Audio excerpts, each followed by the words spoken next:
Lecture du 2e livre des Chroniques. En ces jours-là, tous les chefs des prêtres et du peuple multipliaient les infidélités en imitant toutes les abominations des nations païennes, et ils profanaient la maison que le Seigneur avait consacrée à Jérusalem. Le Seigneur, le Dieu de leur père, sans attendre et sans se lasser, leur envoyait des messagers, car il avait pitié de son peuple et de sa demeure. Mais eux tournaient en dérision les envoyés de Dieu, méprisaient ses paroles et se moquaient de ses prophètes. Finalement, il n'y eut plus de remède à la fureur grandissante du Seigneur contre son peuple. Les Babyloniens brûlèrent la maison de Dieu, détruisirent le rempart de Jérusalem, incendièrent tous ses palais et réduisirent à rien tous leurs objets précieux. Nabuchodonosor déporta à Babylone ceux qui avaient échappé au massacre. Ils devinrent les esclaves du roi et de ses fils jusqu'au temps de la domination des Perses. Ainsi s'accomplit la parole du Seigneur proclamée par Jérémie. La terre sera dévastée, et elle se reposera durant 70 ans, jusqu'à ce qu'elle ait compensé par ce repos tous les sabbats profanés. Or, la première année du règne de Cyrus, roi de Perse, pour que soit accomplie la parole du Seigneur proclamée par Jérémie, le Seigneur inspira Cyrus, roi de Perse, et celui-ci fit publier dans tout son royaume, et même consigné par écrit, « Ainsi parle Cyrus, roi de Perse. Le Seigneur, le Dieu du ciel, m'a donné tous les royaumes de la terre, et il m'a chargé de lui bâtir une maison à Jérusalem, en Juda. Quiconque parmi vous fait partie de son peuple, que le Seigneur soit avec lui, et qu'il monte à Jérusalem. »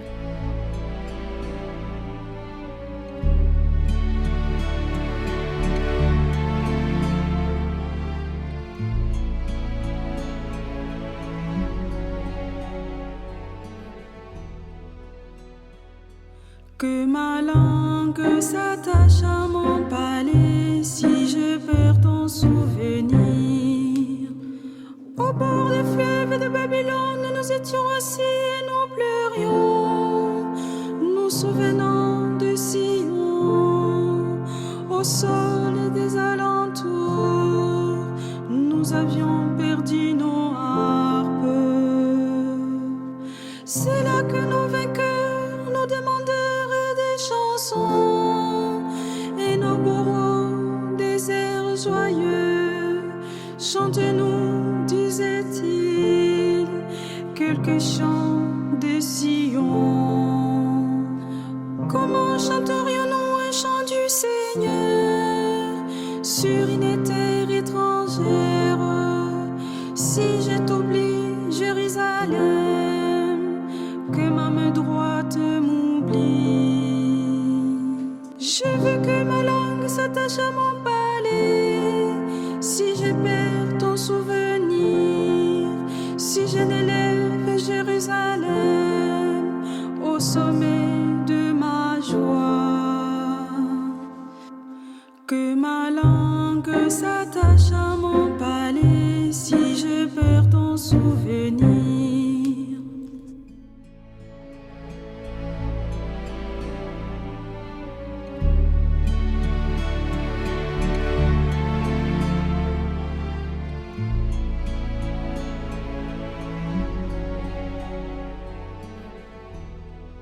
Lecture de la lettre de saint Paul apôtre aux Éphésiens. Frères, Dieu est riche en miséricorde. À cause du grand amour dont il nous a aimés, nous qui étions des morts par suite de nos fautes, il nous a donné la vie avec le Christ. C'est bien par grâce que vous êtes sauvés. Avec lui, il nous a ressuscités et il nous a fait siéger aux cieux, dans le Christ Jésus. Il a voulu ainsi montrer, au long des âges futurs, la richesse surabondante de sa grâce, par sa bonté pour nous dans le Christ Jésus. C'est bien par la grâce que vous êtes sauvés, et par le moyen de la foi. Cela ne vient pas de vous, c'est le don de Dieu. Cela ne vient pas des actes, personne ne peut en tirer orgueil. C'est Dieu qui nous a fait, il nous a créés dans le Christ Jésus, en vue de la réalisation d'œuvres bonnes qu'il a préparées d'avance pour que nous les pratiquions. Dieu a tellement aimé le monde qu'il a envoyé son Fils unique, afin que ceux qui croient en lui aient la vie éternelle. Évangile de Jésus-Christ selon saint Jean. En ce temps-là, Jésus disait à Nicodème : « De même que le serpent de bronze fut élevé par Moïse dans le désert, ainsi faut-il que le Fils de l'homme soit élevé, afin qu'en lui tout homme qui croit ait la vie éternelle. Car Dieu a tellement aimé le monde qu'il a donné son Fils unique, afin que quiconque croit en lui ne se perde pas, mais obtienne la vie éternelle. Car Dieu a envoyé son Fils dans le monde, non pas pour juger le monde, mais pour que par lui le monde soit sauvé. Celui qui croit en lui échappe au jugement. Celui qui ne croit pas est déjà jugé, du fait qu'il n'a pas cru au nom du Fils unique de Dieu. Et le jugement, le voici. La lumière est venue dans le monde, et les hommes ont préféré les ténèbres à la lumière, parce que leurs œuvres étaient mauvaises. Celui qui fait le mal déteste la lumière. Il ne vient pas à la lumière, de peur que ses œuvres ne soient dénoncées. Mais celui qui fait la vérité vient à la lumière, pour qu'il soit manifeste que ses œuvres ont été accomplies en union avec Dieu.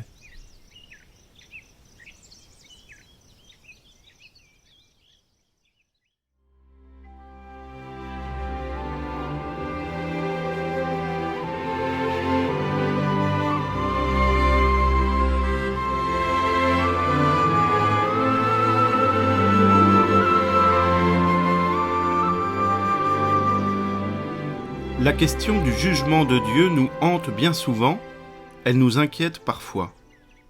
Et nous avons raison, car dans un jugement à la façon des hommes, nous risquerions beaucoup. Mais l'évangile de ce dimanche vient nous rassurer. Celui qui croit en lui échappe au jugement. Si nous croyons, nous n'avons plus à avoir peur, car nous échappons au jugement. Et qu'est-ce que croire ? C'est affirmer que Dieu est Père, Fils et Saint-Esprit, et que nous sommes enfants de l'Église. La foi est une autre source de préoccupation, c'est vrai, et nous avons parfois du mal à nous dire croyants. En effet, nos actes ne correspondent pas toujours à notre foi, et aussi nous ne ressentons pas souvent l'élan d'amour que nous aimerions ressentir pour Dieu. Mais rappelons-nous que croire, c'est dire librement « je crois ». D'ailleurs, quand nous avons des doutes, quand notre foi est ébranlée, n'hésitons pas à réciter le credo d'une voix forte pour affirmer notre volonté de croire, car vouloir croire, c'est déjà croire. Ainsi donc, si nous croyons, nous échappons au jugement.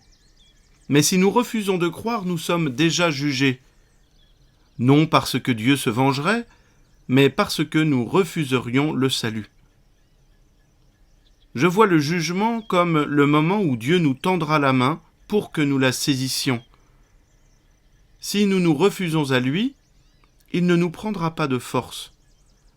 Mais si nous prenons cette main tendue, comme saint Pierre prend la main de Jésus quand il marche sur l'eau, alors nous serons sauvés. Que la bénédiction de Dieu Tout-Puissant, Père, Fils et Saint-Esprit, descende sur vous tous et y demeure à jamais.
Notre Père, qui es aux cieux, que ton nom soit sanctifié, que ton règne vienne, que ta volonté soit faite sur la terre comme au ciel.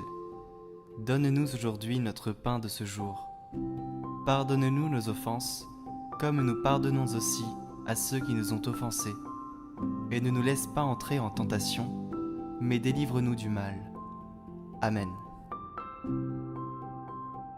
Bon Saint Joseph, tu as veillé avec beaucoup d'amour sur Jésus et Marie. Avec eux, tu as souffert de ne pas être accueilli ni logé à un moment où vous aviez besoin d'aide.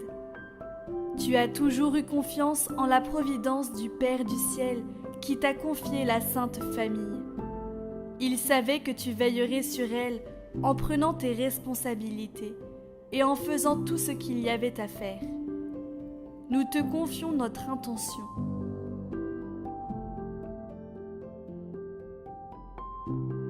Et les intentions de tous ceux qui prient avec cette neuvaine. Et nous te demandons d'intercéder pour nous auprès de Dieu. Nous rendons grâce à Dieu pour tout l'amour et la joie que nous vivons et partageons en famille et avec nos amis. Protège-nous, fais grandir en nous la foi.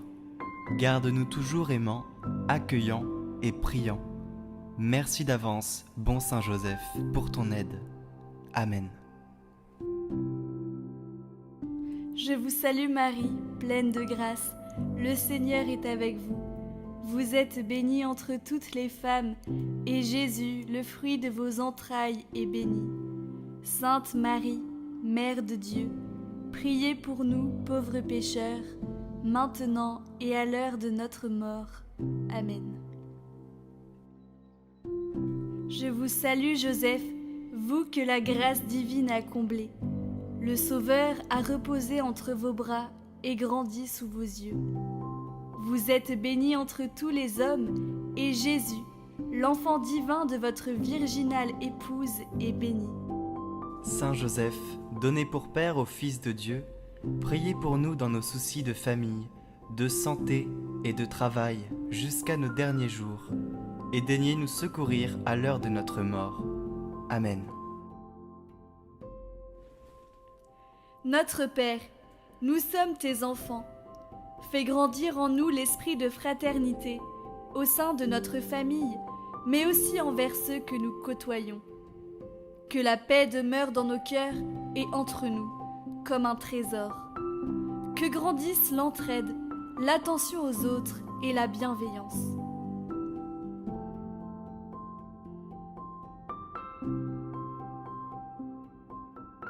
Notre Père, nous te confions particulièrement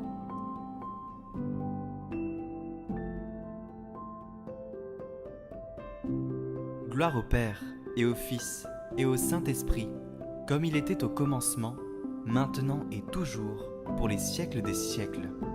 Amen. Prions pour toutes les intentions déposées en commentaire cette semaine. Notre Père, qui es aux cieux, que ton nom soit sanctifié, que ton règne vienne, que ta volonté soit faite sur la terre comme au ciel. Donne-nous aujourd'hui notre pain de ce jour. Pardonne-nous nos offenses, comme nous pardonnons aussi à ceux qui nous ont offensés. Et ne nous laisse pas entrer en tentation, mais délivre-nous du mal. Amen. Je vous salue Marie, pleine de grâce. Le Seigneur est avec vous. Vous êtes bénie entre toutes les femmes, et Jésus, le fruit de vos entrailles, est béni. Sainte Marie, Mère de Dieu, priez pour nous, pauvres pécheurs, maintenant et à l'heure de notre mort. Amen. Gloire au Père, et au Fils, et au Saint-Esprit, comme il était au commencement, maintenant et pour les siècles des siècles. Amen.